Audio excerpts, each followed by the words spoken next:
Good evening, everyone. So welcome to the live stream. This is our third edition of ORGOAL Presents the Oregon Gun Vote. This time we have a special guest. This is Danielle Bethell. So what I'm doing is I'm going to get my stream kind of set up. And so when if you guys can see this, please let us know. Drop something in the chat. And so, this is Danielle Bethell. We watched her last week in the debates. I will say, I'll start by saying this is I was really pleased and impressed with the way you handled yourself up there. I thought debates can be tough. They can be a pressure cooker. And I think you did, really well. And so I want to kind of compliment you on that. And then I'm going to start my stream. So if you want to kind of, take the floor, and I'll kind of let you explain what your vision is for Oregon.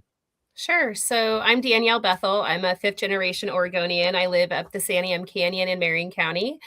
And I'm a mom, a grandma, a small business owner, a wife, 2-term sitting Republican county commissioner, former Salem Kaiser School Board member, and overall pissed off Oregonian is really kind of how I just come at the world.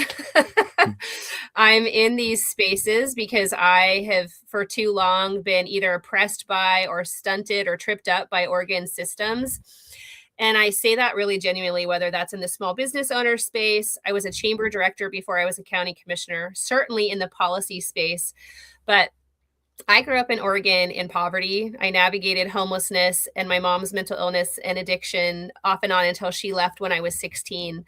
And I've always been somebody that I believe God just gave me the gift to kind of punch up at life. I'm not going to sit down and wait for things to come to me. I go after them pretty hard and fast.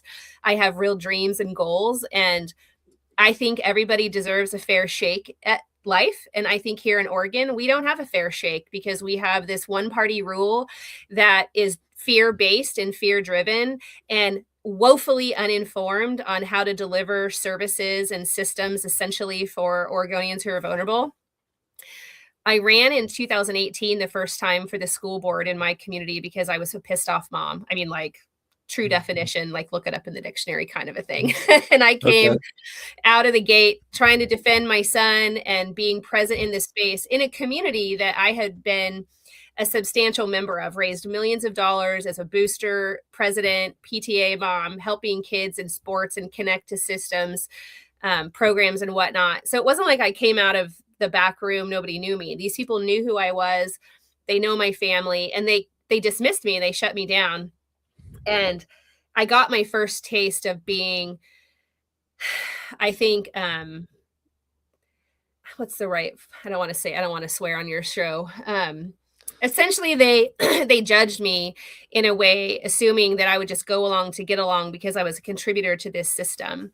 And what they found out pretty quickly is that I don't go along to do anything. I go along to do the right thing, or I lead the right thing. And I went through the steps to be a heard parent, a participant in that space, and just kept getting shut down. And when I talked to my school board representative at the time, he literally told me the system is designed this way. It's a systems approach, and I'm sorry, but I can't help you. And I was like, what? You're elected to help me, and this doesn't make sense. We shouldn't have systems to serve systems. We should have systems to serve people.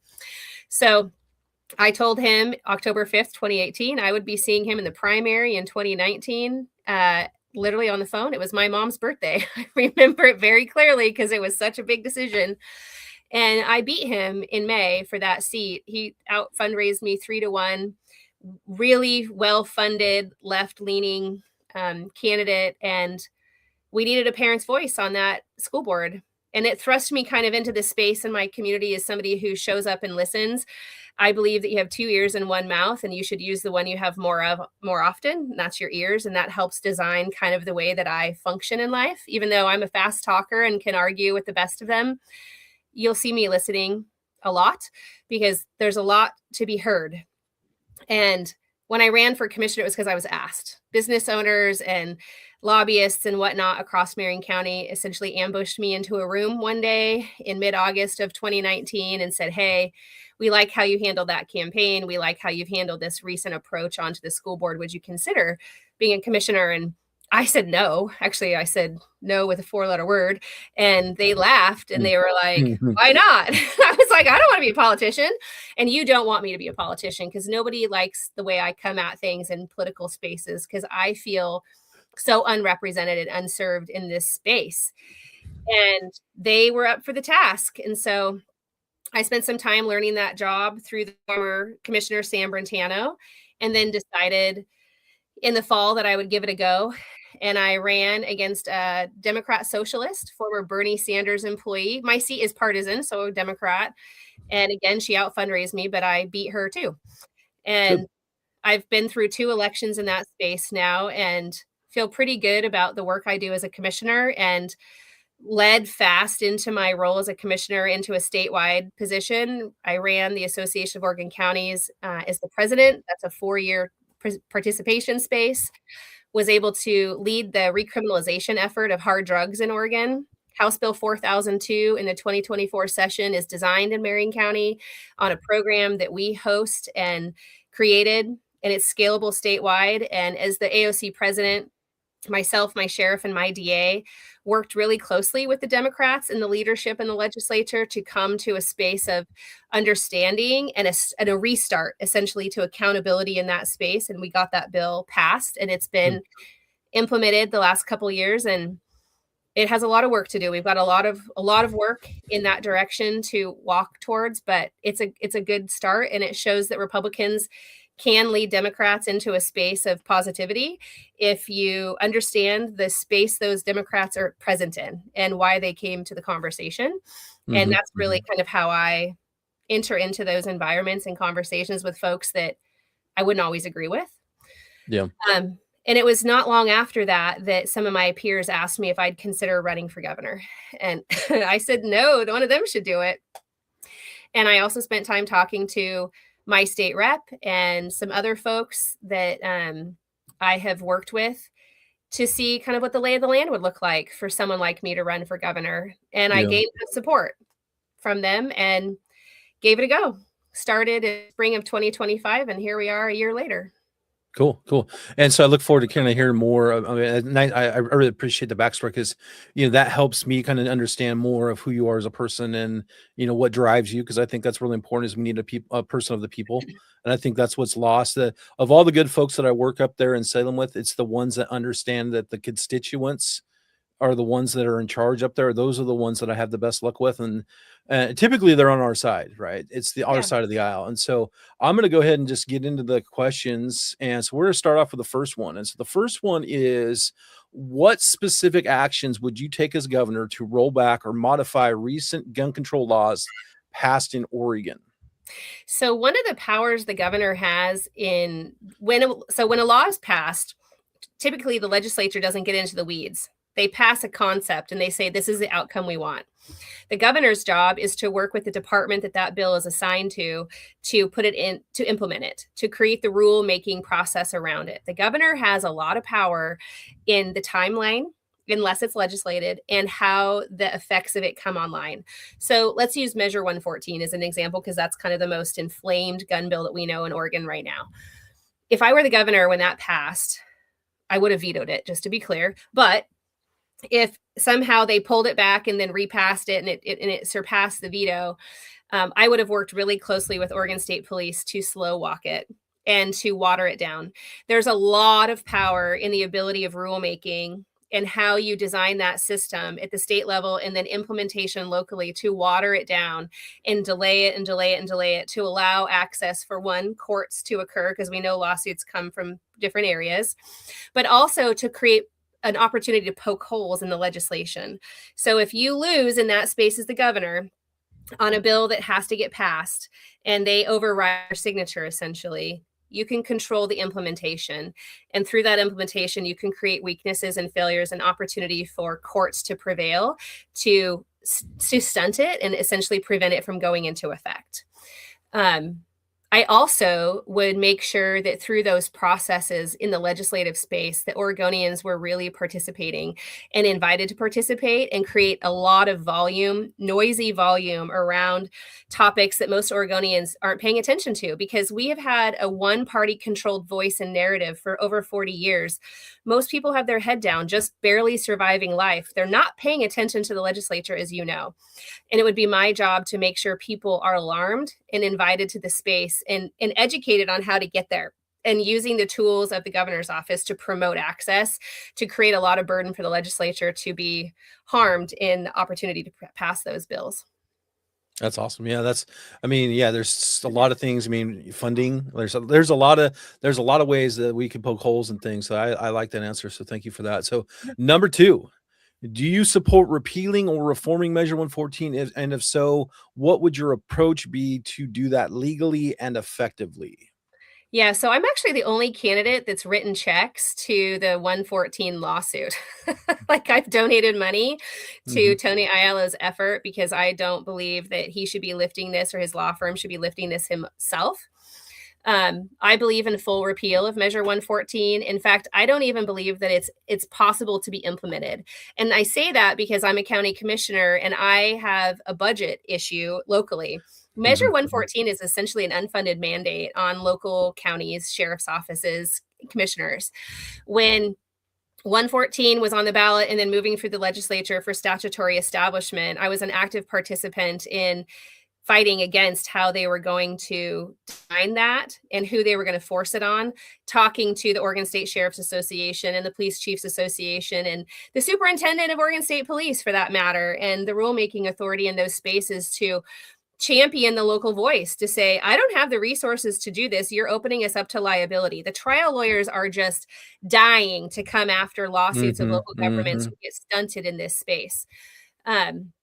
Full repeal would be my hope. But if I could only get it reformed, I would reform it down to specifically only requiring people to have access to safety training. And then I would just write your name in there and they would have to buy you to get it done. My name? Yeah. No. What I would love to do is be part of the conversation, right? So no, I appreciate that, but that's what's really important is it's such and I'm glad you brought up the county part and the unfunded mandate. That's the one thing that's never talked about is when they write the legislation and they say that they attach the fiscal is for the state budget, not for the county budget. And that's what they totally are misleading everybody. And so it's totally crooked and dishonest. And so I'm glad you brought that up. That's And it's also actually illegally pursued because it says in state law that a fiscal impact has to be from the source of the deliverer, which means they are supposed to ask counties, who in this case are the agency delivering this bill, what is your cost? They 100% do not ask counties as individuals. Sometimes they ask the Association of Oregon Counties, but they give them like 2.5 seconds to respond. So they never get the answer before they deliver the bill and the fiscal impact statement to the committee. I have asked repeatedly for a coalition to sue on the foundation of not following statutory guidelines in this fiscal space. And it is a conversation that some jurisdictions are considering because counties are literally going bankrupt. We can get into that if you want, but we have 5 counties right now that cannot afford to do basic essential services because they don't have revenue. And they just keep getting more and more tacked onto them from the state and from the governor and the legislature. There's no way that they can do this. And them being sued is only more harmful to their community. No, and 100%. Let's talk about that later on. But yeah, I think that's really valid. And so let's get on to the next one. So number 3 is, how would your administration balance Second Amendment rights with concerns about public safety and gun violence? I think people need exposure. So one of the things that I think people don't know about me is that I've been on the receiving end of bullets more than I've been on the giving end of bullets. I do own firearms. I have shot guns plenty of times, but I grew up in a community that was riddled with gangs and violence. And I literally almost died twice at the end of guns from gang violence. It doesn't matter what rules and laws you put in place. People who want access to guns and who want to perform violent acts are going to do that. It's frustrating to me to think that there are people who are afraid of being on the receiving end of guns and bullets would prevent me from gaining access and exposure to my own personal safety to protect myself and my family and my property. I really know for a fact that there is a way to introduce people into things that they are foreign to. An example of that is in 2022, I believe it was, we had a Multnomah County commissioner and a Union County commissioner do what we call commissioner exchange. And county commissioners can sign up to be exposed to another jurisdiction or an ideology from a colleague, because we don't want to be in conflict. We want to be understanding participants in this space of policymaking, the local level. Shashila Jayapal was the Multnomah County Commissioner who, yeah, okay, yep, you know who she is. Okay. Okay. Went on an exchange to Union County, and Paul Andrus was the Union County Commissioner that went on an exchange to Multnomah County.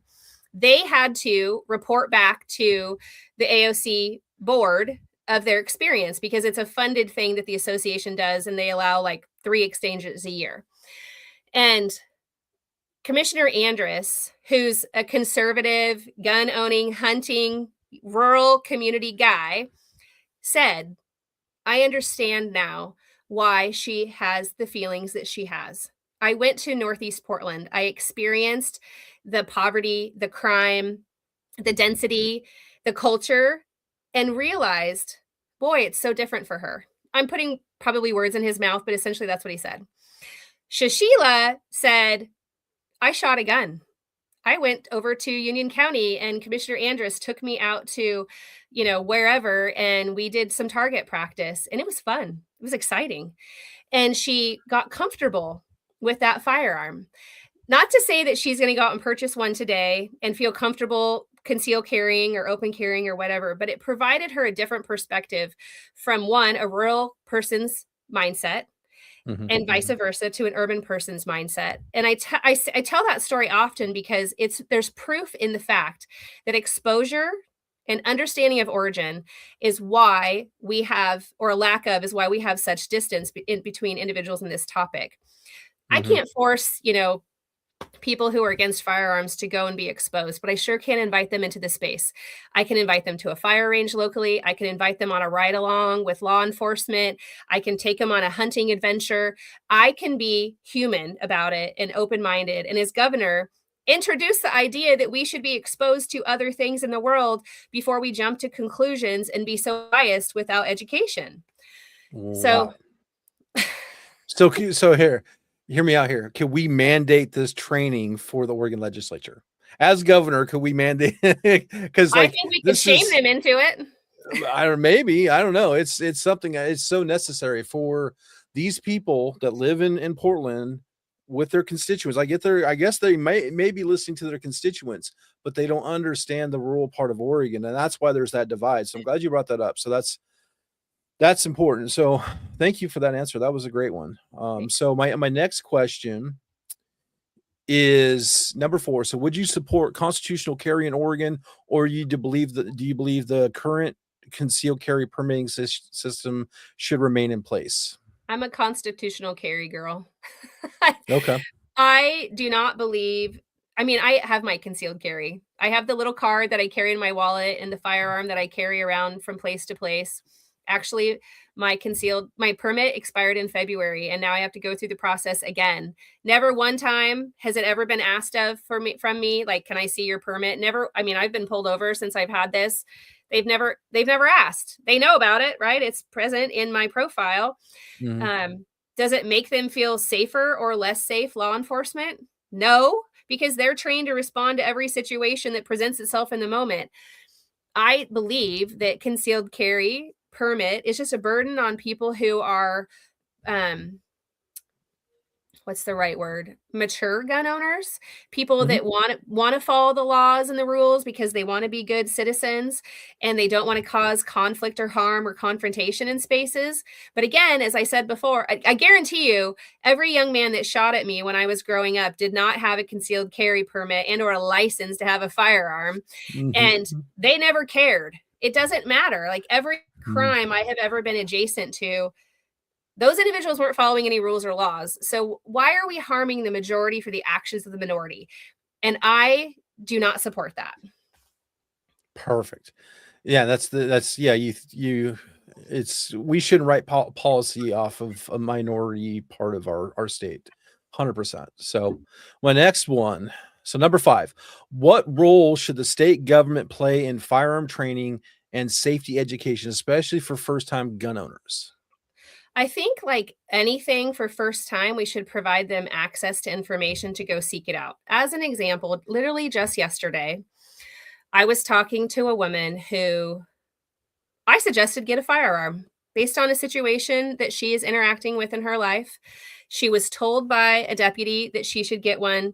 I think she was just talking to me because I'm a woman and she wanted to see how I feel about it. And of course, in the last year, people have heard about my position on guns.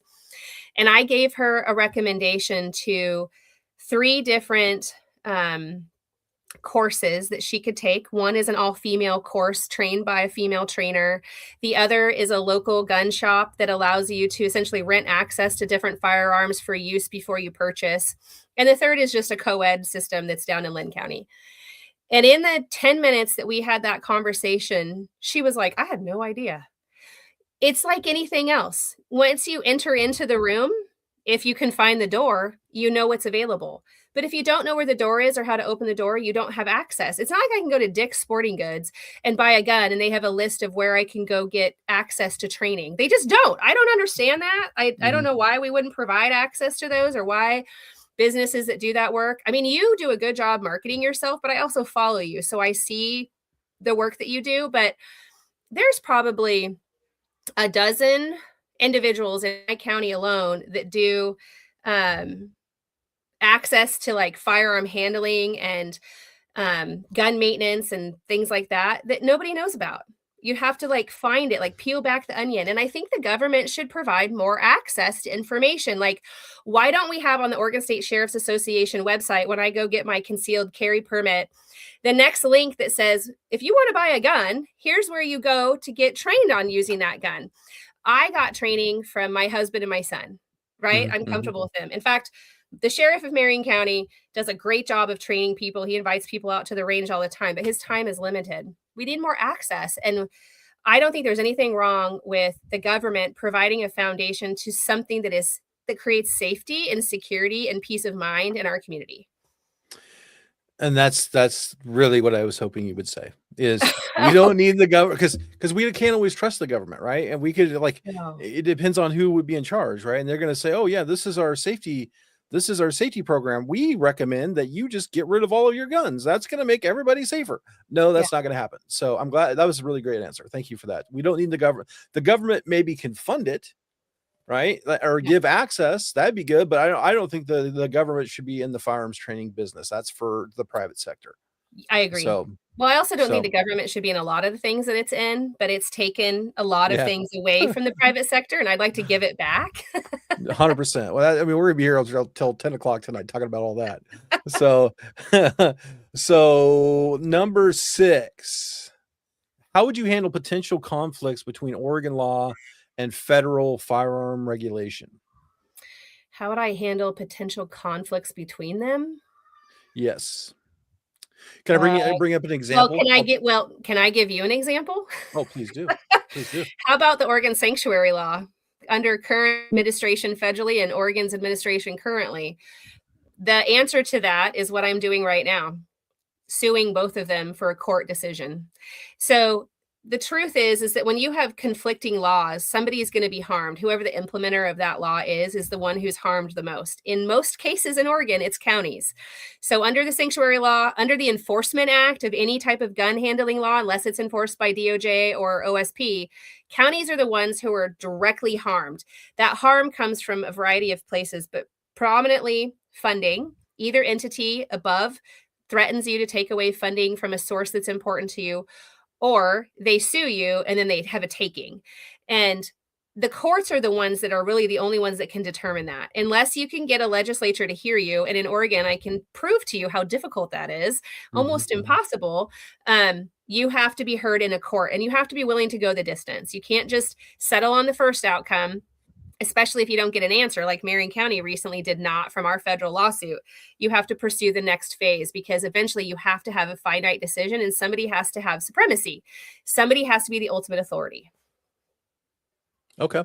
Yeah. And that's 100% makes sense. And so I think that's, I guess my example for is not necessarily the sanctuary, but that's a very valid point, is our NFA, right? So Oregon revised statute says under Oregon revised statute that we have to, like, our suppressors have to be regulated through the federal government. But if we, like, let's say we repeal the NFA, that puts all of us that are class 3 enjoyers in a position where we could potentially be, felons. Yeah. And so that's where, and there's a lot of nuance here. And there's I don't expect you to know all of this. So that's the point of us having these conversations is we can be those voices for you, like Tony and I, or others that are professionals that can kind of say, hey, these are the issues that are really a problem for us. And this is potentially how we could fix them. So we're Well, on the and same page. also, I think including what you do, talking to law enforcement enforcers who get stuck in the gray area of these conflicts,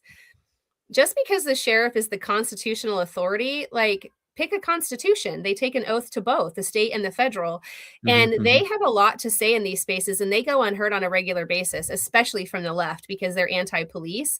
But from the majority of the population statewide, people are not anti-police. People believe in public safety and enforcement of safety, and there's a method to that, right? I mean, there are bad apples everywhere, but in Oregon, for as long as I have been in my space, I know for a fact that the experts in the public sector are not being listened to, and it's intentional, and it's creating grave harm in systems of implementation. I don't remember the name of the bill, but there was a bill that was passed in 2021. It was my first year as a county commissioner, and at the time, it was Sheriff Joe Cast for Marion County. And I'll tell you what the essence of the bill was. Essentially, it was the bill that requires you to lock up your firearms. 554. See, I need to know the answer. Yeah. So yeah. Senate Bill 554 is a bill that I thought, how do they expect us to enforce this? Like, we're not going to go door to door. It's a tax. It's a tax. That's all it is. It is a tax, but I got a great education from OSSA in that space because I reached into the organization and was like, tell me county by county what this looks like. And I mean, yes, it's a tax. There are things that we have to pay for. And of course, it helps with the manufacturers of particular merchandise. But at the end of the day, all it does is add an additional charge to somebody who's being charged with something that was determined when they made entry into the house, right? Like, that's it. Like the sheriff said to me, we're not going door to door. So we aren't going to enforce this unless we happen to be in the environment and we openly see. But that's not the first thing we're looking for. And they fought that. OSSA fought against it and counties fought against it, but it didn't matter. Yeah, that's yeah. Don't get me started on that one. That's a really bad one because I'm a believer of secure storage, right? Because I work with children. I want them to be safe, right? And I believe in secure storage, but like the way it was mandated by the state, there's no teeth. It's a $500 fine per gun. Yeah. OHA, the Oregon Health Authority is the one that wrote the rules. They should not have any part of that because they are not law enforcement. So the whole thing's just a mess, and don't get me started. So it'll be, so number seven. So do you support expanding protections for gun owners at the state level, such as preemption laws or limits on local firearm restrictions? Well, I don't want to expand anything around gun laws, if I'm being totally honest. And I don't believe that we should have the checkerboard approach to gun laws in this state. It's very difficult for me. I mean, that's not true. It was difficult for me to figure out what jurisdiction I could and couldn't go into with my concealed carry in Oregon. I knew what it was when I took the test for the different states around me. But like, I travel to Portland, Multnomah County a lot. And I was like apprehensive because I thought the rules aren't very clear up there. And some stores or some facilities, have access to don't come here and others don't. And so then I was like, well, am I going to get in trouble? Like, I don't know what to do. So I just didn't go for the longest time. And then I got an education from the Multnomah County Sheriff because I needed to understand what I could and couldn't do with my own personal safety. It's frustrating to me that it would be so confusing and almost like a gotcha because they don't really advertise. It's not like when you cross into a new jurisdiction, it says, you can't have a concealed carry. It's not skywrited, and it's not front facing on any of their websites. They kind of put it on the onus of business owners, and that creates an undue burden and a risk and a liability to them, especially for people who are like devout constitutionalists and want to be argumentative in this space. It creates a lot of harm, and I think that's unfair. So I do think that we should have rules that are statewide. That way we have one source to fight against and one source of education, one source of understanding. And I think that gives us more momentum and control in our space of pro-gun people. I like that. Yeah, I definitely hate the patchwork. I think what they did with 243 was really a disservice to a lot of people and put a lot of people at risk. And so I'm looking forward to getting that repealed. And so on to my next one. So this one's we're almost wrapped up. I have some great questions that I'm going to get to. So number 8, what is your position on red flag laws, and would you seek to expand, limit, or repeal them? I'm not an expert on red flag laws. I can tell you what I believe they are to what I believe they are, which I think is around people who might have vulnerabilities of safety Okay. and need to have their firearms restricted from them until a court can make a decision. I think that's what Mhm. it is. Is that Yes. relatively close? Yeah, I can give you a brief, like, introduction to them. So, basically, they're unconstitutional from first and foremost, they're unconstitutional. Oregon, what they love to do, they've just developed an ERPO, which is an extreme risk protection order, and I know what about this that. does is it gives domestic partners the ability to disarm their partner without any due process, okay? And there's no safeguard for that person if they're wrongly accused to be able to get their guns back in a timely manner or timely fashion. It's dangerous for law enforcement and the people that are inside the homes. There's been people, because sometimes it's a no knock raid, depending on the tactic, and so there's been places across the country where there's been people that have been killed during these by law enforcement. There's also been law enforcement that have been killed by homeowners that are defending their homes. So it's a bad practice. It's unconstitutional, and it's a weapon against law-abiding citizens, and so that's something that it should be done away with. And because I have yet to see any conclusive data that proves that this is actually helping our state and the safety of our state. So So I heard you. I have a question. So, absolutely. are you saying that I understand that the partner can I assume that they're filing something with the court and making a suggestion, and before there's a finding, they implement the order kind of like a restraining order, and Similar, then yes. law enforcement goes on that restraining order and confiscates the guns versus them being turned over? I can see where the Yes. harm would be in that. That seems wild It to me. it could be done a couple different ways. They could be asked to surrender them, okay, if depending how contentious the situation is, or they could be put in a position where you have to go confiscate them. So Okay. depending on the situation, a lot of the times you're putting FFLs in a position because now they're required to store these guns. Like if somebody is involved with the red flag law, now the FFLs are being asked to store these until this person can, meet the legal requirements to get them back. So there's another area that's an issue for Oregon gun owners. And I just think that this is one of those bills like Measure 114 that needs some extra scrutiny, and it needs people like me and others that are like our attorneys to know, and law enforcement as well, to kind of help recraft this and remold this into something that is workable to help keep people safe, because right now there's really no proof that it is. Well, it's for sure a fact that the legislature is the most uninformed entity who creates laws to impose on us. Like, it's a fact. I could give you like 100%. so many Yes. examples of that. But in this particular case, I agree with everything that you just said. And I think that there's an area where I believe law enforcement has a duty to provide safety in instances that they're aware of. So I'll just tell you that recently in my neighborhood, and I live in a very rural community, um, we had a SWAT response that had active fire in the home, and it was a temporary hostage situation with the homeowner, with the family. And once the family was removed, the situation lasted for almost 12 hours with a Oh full wow. SWAT response. And Wow. it ended tragically.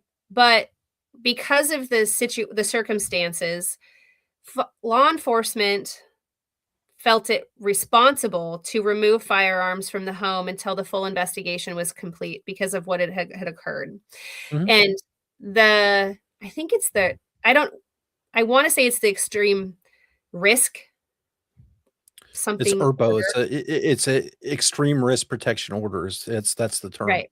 So that was implemented Okay. by law enforcement, and Okay. they now they didn't do a full search of the home. They just said, we need to take out all of the firearms from the home. It was a tragic situation. And, once the grand jury completes and everything is over, then the firearms can go back. But it's Yeah. for me, I mean, I had live fire in my community by a neighbor upon law enforcement, and they exchanged. There was a situation unhealthy for my entire community happening right there. And I think that law enforcement needs to have some tools to be able to do their job.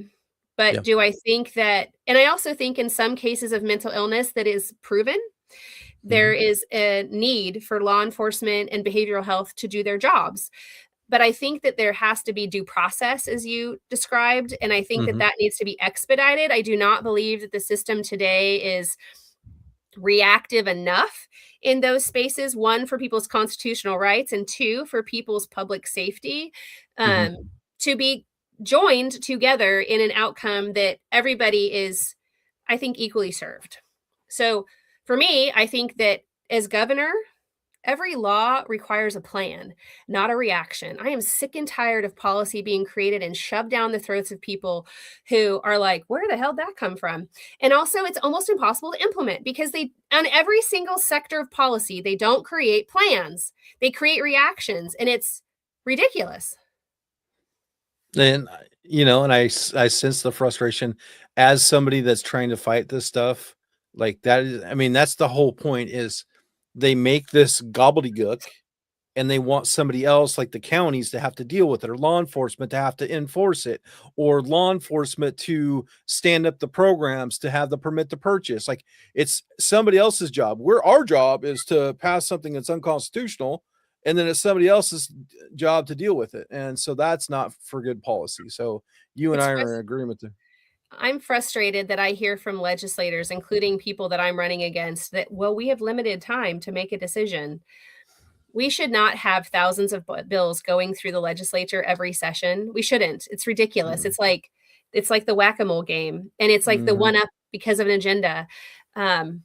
It's unnecessary, but there are particular responsibilities of elected leaders that they Mhm. should take more responsibility in and targeting education to be able to produce real knowledge for people to participate in this space. And I know how hard it is to get community members to engage. Like, trust me, I'm a county commissioner and I'm always like, come on, you guys. Like, I do videos every beginning of short session, long session to be like, how do you find a bill? How do you testify on a bill? Please come help me do this. Yeah. I think apathy is where we're at, and I'm looking forward to the tide is starting to turn. People are more engaged. I think people feel hopeful with this session, and so I think that's where we're going to change. So, Yeah. so good. That was a good talk. So I'm going to go on to number 9. So, how would you ensure that law-abiding gun owners are not negatively impacted by policies aimed at reducing crime? Well, I mean, at the end of the day, all the policies that we see implemented in Oregon specifically are focused on the minority but impacting the majority. We need to have laws that are designed based on facts, not feelings. And you need a governor to be able to pick at it. It's the governor's job. There's a big, robust team of cabinet people and policymakers that support the governor's agenda and success. It's not a one-person job. And under my administration, we would be looking at bills and making sure that the responsible voice is present and that we ask for facts and that we challenge the status quo and we challenge the law when they break it, which they do every single session. I don't know if we were talking about it live or off camera about the fact, the fiscal impact and how they legally Mhm. impose costs on, jurisdictions, municipalities, and counties. Um, we have to have more targeted and evidence-based outcomes. Every single law should be done based on data, facts, period. No feelings. And I love that. So one thing we have to be careful about that the other side is making their own data and their own facts. And then they give it to our politician. Now it's like the gospel. It's like they're reading from King James. And so that's something I'm working on that we really need to change. But That's so number interesting. I think you're right. And also, we can create systems where we can hold those people accountable. It only takes one legislator, one person who's a liar or who's making up facts that aren't facts to be sued and held accountable for the next person to never do it again. And it turns out you aren't protected from life on all things. Like, if you are breaking the law and you are lying and you are introducing things that are not factual and it's proven, I think you should be sued and we should hold you personally accountable. And you know what? In some cases, we could create a law to make it a felony and you can go to jail. Amen. Sign me up. Sign me up. I got all the data. I'll provide all the emails. Let's go. Okay. You know, it's not a bad idea. So yeah, let's make it happen. So number 10, the last one that I have, and then there's some comments in there. So what is your plan for working with the Oregon legislature if it remains controlled by lawmakers who support stricter gun regulations? Well, to toot my own horn, I have a great relationship with Democrats in the building today. That was proven when we criminalized hard drugs in Oregon. Sorry, my granddaughter's coming down the hall upset. Can you hear? No problem. No problem. Okay. I really believe in humanity and the person in front of me. I think that the best way to build a relationship is to understand the person, and building the relationship on understanding why they're present in their space, whether they're a ladder climber, whether they have a personal story, whether they want to be a good public servant, understanding those particular people, building a relationship, and then helping them be successful in a space that makes sense for them but doesn't harm other areas. You know, it's really true that a lot of the Democrats don't have a lot of control. I mean, we saw that. You literally physically watched it with your eyeballs when Representative Kropp was violating the rights of Rep. Tran. Like, I know that you don't know this, but I was in the building and I was like, this is crazy. I can't believe that she stood for that. I mean, it would have been World War III if that would have been her.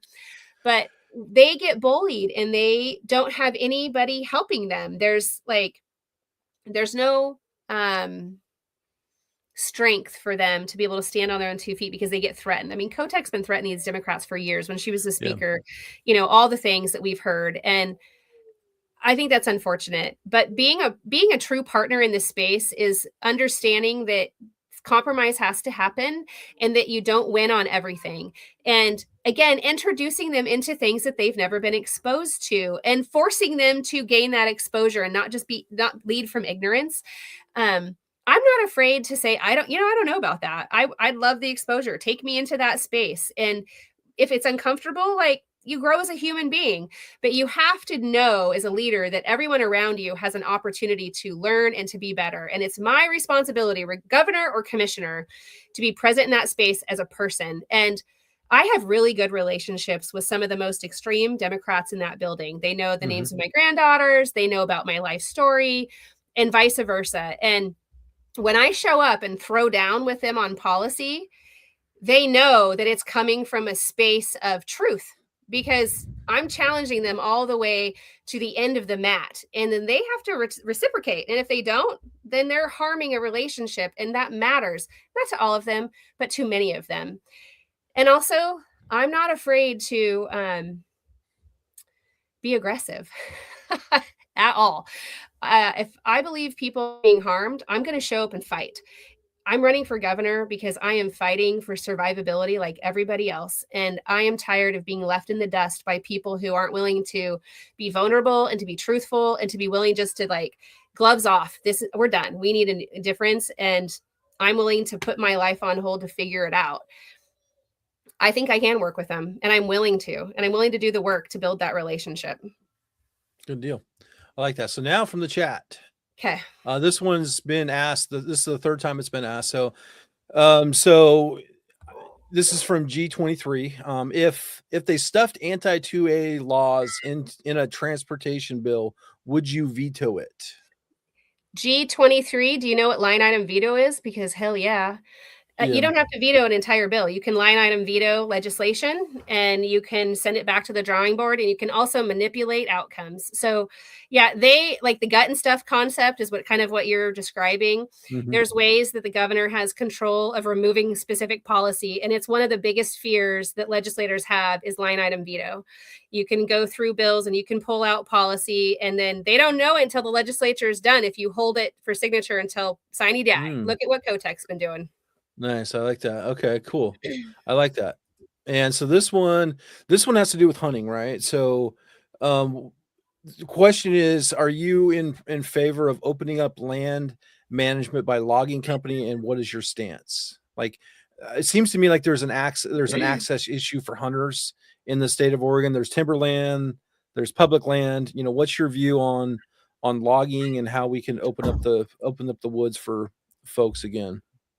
So can the person clarify? Are you asking me if like I support giving you access to like private timberland or public? I'll G23. Will you please rephrase that? I was trying to put words in your mouth. Can you make it clear for me and her? This one's a good one. So how do you ensure that campaign support from advocacy groups or donors doesn't outweigh the voices of everyday Oregonians, including gunners, when shaping your policy decisions? That is a really great question because it happens every day. Yeah, well, I can tell you that I have been in my role as a commissioner for 6 years and have received substantial donations from corporations, if that's what you want to call it, local corporations to Oregon. And they all know where I stand. They are funding me, the person who's standing up for Oregonians, not funding their outcomes. And if they want to fight with me, they know where to find me. I have never once taken money from anybody that thought they could buy me. I might be too expensive. It's not a thing. And I can tell you that if you look at our PACs right now, I'm the least funded candidate in this race. It's all grassroots. I mean, I literally have people giving me $5 and $10 reoccurring donations every month for this campaign. It was the same when I was a commissioner. And I am very present in the space of Oregonians. It's easier when you're a county commissioner because it's just your county.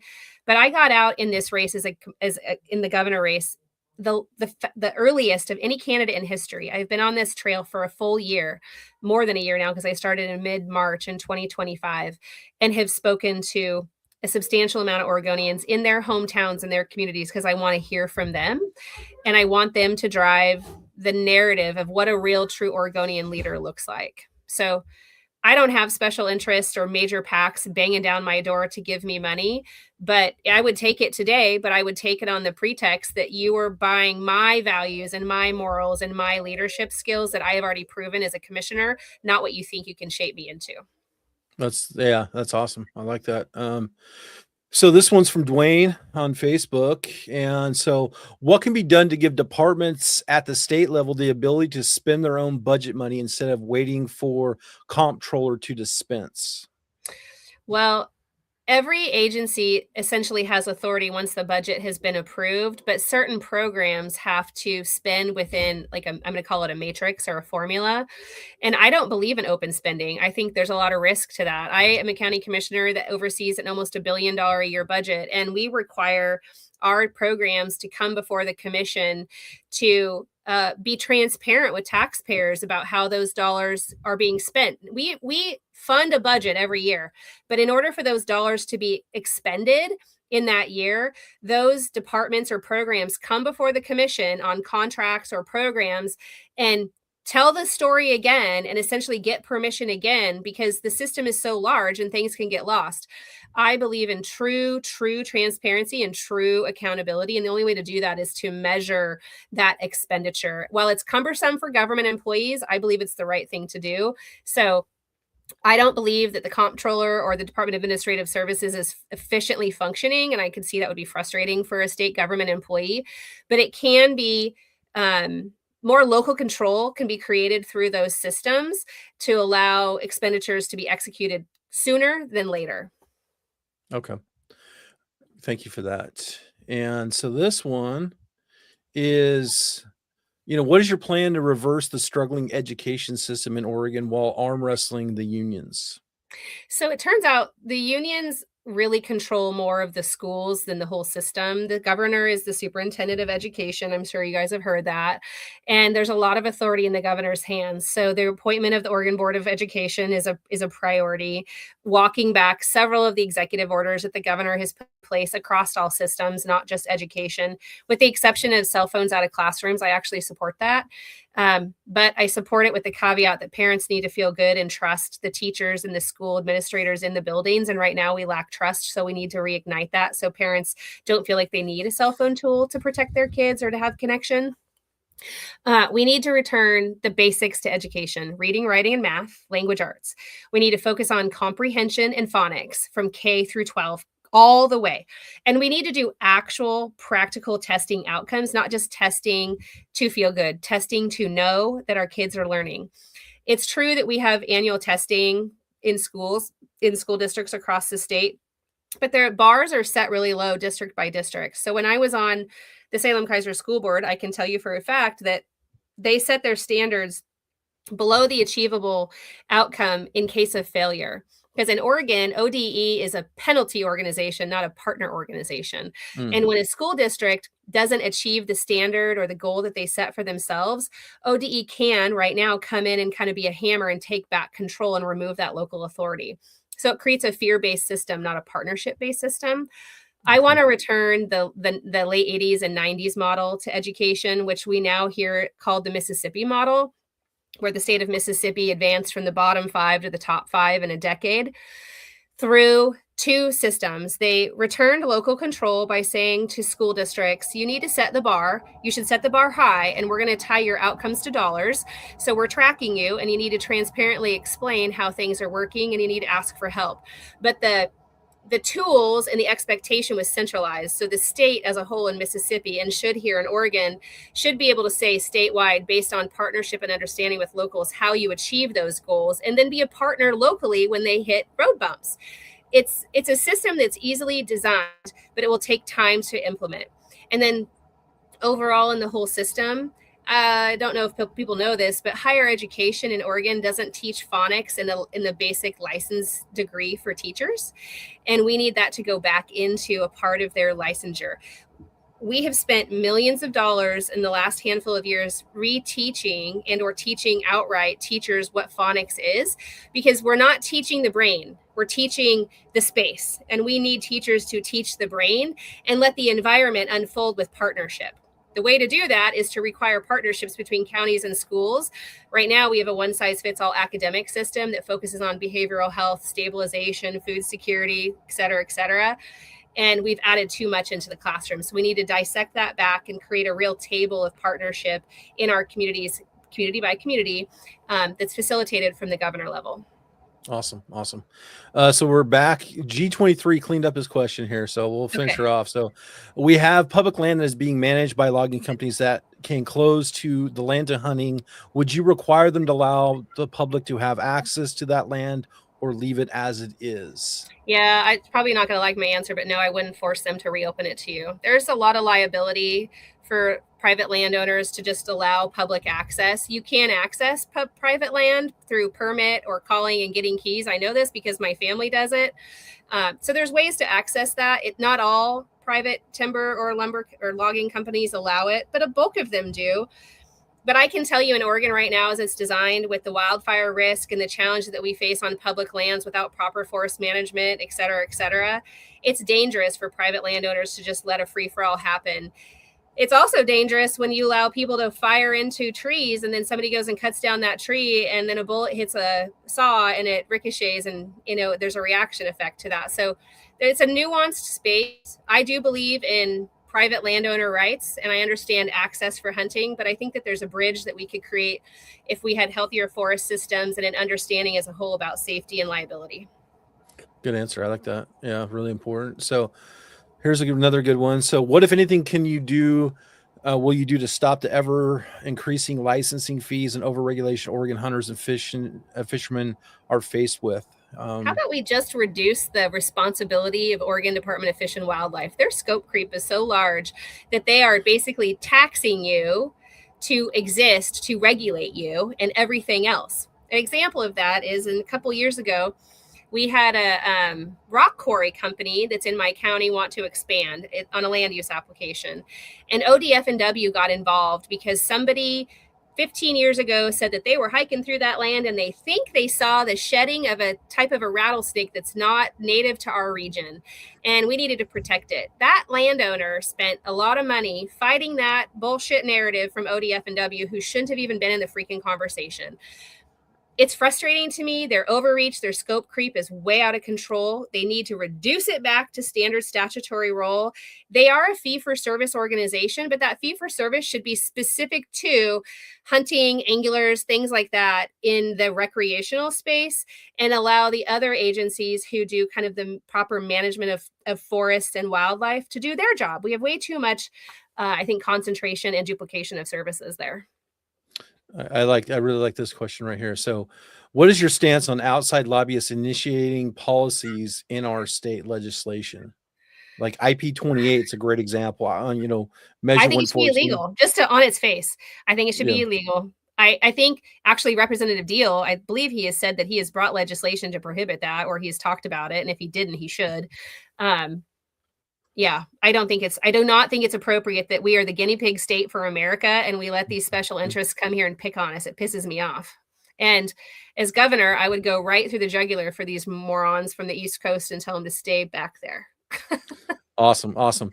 And so we're almost out of time. So I want to get a couple questions in. So how do we clean up the homeless problem and get our streets safe and clean again? So it's a combination of enforcement and stabilization in systems. So Oregon doesn't have a comprehensive escalator of care when it comes to serving people. It has a system that serves systems. I am the local mental health and public health authority in Marion County as a county commissioner. And my bailiwick, if you will, my policy priority is homelessness and housing and public safety. Those are the three areas that I spend my most time on. We don't have a system that encourages with accountability to people come off the streets. For example, recently I was in an interview and the interviewer with one of my opponents, because my opponent said, we're going to tell people that we'll deliver you services and you can go get them, but if you don't like it, then you're going to have to leave. And the interviewer said, so you're going to put them in jail? And my opponent said, yeah, well, that doesn't work. I mean, we can't afford to just putting people in jail if they haven't actively committed a crime. Now, if they're actively using drugs, what do we do with them? They need to be put into a system of like detox and sobering so that they can get supports. Sometimes that requires jail because they have behavior issues that need to be managed in a more restrictive space. But more often than not, from my direct experience working with individuals who have an addiction issue or a mental health issue or an intellectual disability or a combination of all the things, they need relationships and they need access to services that they can stabilize in. We have street teams in Marion County, 5 particular programs that deploy every day, 24/7 in different modes, that is reducing the homeless population in our community and stabilizing this community. And it's not just a short-term stabilization, it's long-term stabilization. Like, it does work. But the state of Oregon, under Kotek and Brown, have designed a system called what I call the right to fail. They have designed policies that only invest the hundreds of millions of dollars that they have put in the system, Kotek, almost $300 million since she's been the governor, into low barrier, no barrier systems, meaning we can take people off the streets all day and put them in a shelter, and they can still actively use drugs. That is unacceptable. They need to make the active decision to choose sobriety. And sobriety is a journey. It's not something that you just do today like that. We need to understand that it's an illness, it's a difficulty, and that we need to just take some time, but have accountability and transparency in that space. We also have to have a partnership between the cities, the county, and the state. Right now, we don't. We have a fractured system, and it's a shotgun effect based on ideology statewide, and nobody is working together. As governor, I will rein that in. I will show them the systems that I've created as a county commissioner that are effectively working right now and give them the option to deploy it themselves or restrict their resources until they get on board. Counties and cities must fall into compliance. People can complain all they want about House Bill 3115, but that isn't the biggest crux of the issue. Yeah, it's a little bit of a barrier for cities who are adverse to risk and liability, but it's really a greater responsibility of counties and counties stepping up with the state who needs to do proper funding and policy making to solve this problem. Awesome. We're almost out of time. I have one more question I think I'll get to, and this one's from Brian. And so are you open to helping to bringing firearm safety and firearm sporting programs into more of our Oregon schools? Yes. In fact, I was over at a forum / meet and greet in Bern a week ago, and the program was supported by what is that program called? I should know the answer to this, but they perform, like, you know, they shoot things. Oh my God, what's it called? SAS, single action Yes. shooters. Oh my God. Okay. Yes. Thank you. That's cool. That's cool. They were a great group of students, and it's supported. It's a sport in their school. I mean, we have several schools across Oregon in the rural area that do this as a sport or as a community kind of rec program. And again, it's about exposure. I think that we should allow access to things as firearms as a sport, but also understand the need for safety and security in that space. It's not a free for all. Like, people make bad decisions, but in general, I don't think a lot of people make bad decisions, and I think it can be fun. I love using my firearms and hunting and target practicing and all of that. So I think others should too. Yeah, I love hearing that. So that's kind of something that's near and dear to my heart. It's been my mission for the last, we just celebrated 10 years. We just reached over 30,000 kids in 11 states. And, you know, I have some kids that are going to go to the Olympics probably through just training and education. So I'm a big proponent of that, you know. So I want to wrap this up now because we're going on an hour, but, you know, I'll give you the last minute to kind of talk about where people can find you, how they can follow you, how they can get involved with your campaign. Yeah, thank you. So you can find me at daniellebethellforgovernor.com, and of course on all of the social media modes. And I encourage people to just engage. I have different activities coming up, and we're coming up on the primary, so things are starting to get more dense. I'll be in Portland this weekend. I have a couple of meet and greets in Portland on Saturday, and then I'll be in Medford again, and then down in Eugene. I think people should reach out and get to know me. And just because I'm not the most well-funded and I've never been in the legislature, which, by the way, is an advantage to being an executive coming into this office on day one, I can do this job. I don't have to do it. I have a good job, but I know that I can produce outcomes for Oregonians and make our lives better together. And that's why I'm in it. I like hearing that. So, you know, thank you so much for your time. Thank you for all your questions at home. Thanks for tuning in, and thank you for being part of this process. Remember, we only have a couple days to make sure you're registered to vote. So, if you haven't done so, check your voter registration. Get registered as a Republican if you're conservative minded, and let's do the work that needs to be done to take our state back. So, thank you guys, and we will see you again on the next one. Have Thanks, a great Derek. night. Thank you. Bye bye.